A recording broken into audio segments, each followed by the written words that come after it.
మహారాణి యొక్క కుమారుడు, ఎలిజబెత్ మహారాణి యొక్క కుమారుడు, ఆయన ప్రిన్స్, గొప్ప. వెనుకల వాళ్ళకి వినబడుతుందా? వెనుకల వాళ్ళకి వినబడుతుందా? బాగా. అయితే చార్ల్స్ ప్రిన్స్ సింహాసనంలో కూర్చున్నాడు. ఆయన చాలా ఎన్నో గదులు దాటి లోనికి వెళ్ళాలి. అయితే ఈ గది బయట ఆవరణంలో గేట్ దగ్గర ఒక సైనికుడు ఏడవడము,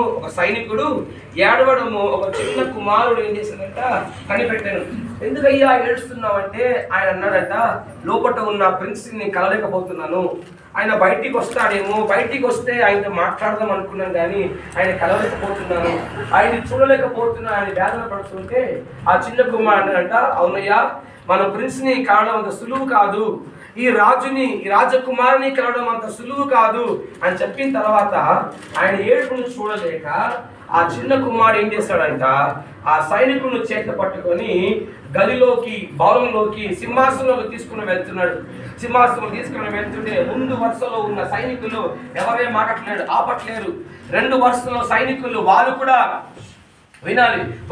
ఆపట్లేరు. దేవుని బిడ్డలారా, 3వ స్థాయిలో ఉన్న సెక్యూరిటీ గార్డ్స్ కూడా ఎవరు ఆపట్లేరు. ఎవరిని? సైనికుని. ఎవరిని? ఈ చిన్న కుమారుని ఎవరు కూడా ఆపట్లేరు. అలాగ నేరుగా వెళ్ళిపోయి అటువైపు ముఖం పెట్టుకొని కూర్చున్న ఆ ప్రిన్స్ తో ఈ కుమారుడు ఒక మాట పలికాడంట.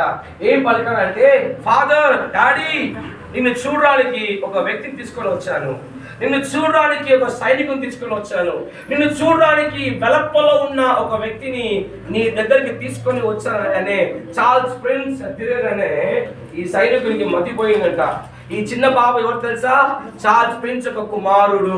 దేవుని బిడ్డరా, ఆ కుమారుడు ఈ సైనికుడిని పట్టుకొని వెళ్తున్నాడు కాబట్టి ఏ సైనికుడు కూడా, ఏ సెక్యూరిటీ గార్డు కూడా వాళ్ళు ఏం చేయలేకపోయారని ఆపలేకపోయారు.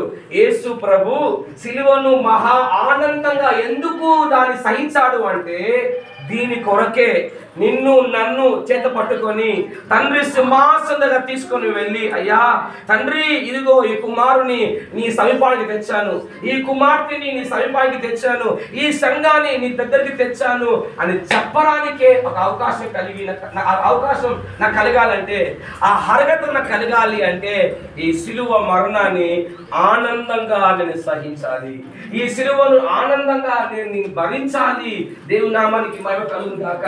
అందుకే దాన్ని ఆనందంగా ఆయన దాన్ని భరించెను. దేవుని నామానికి స్తోత్రాలు.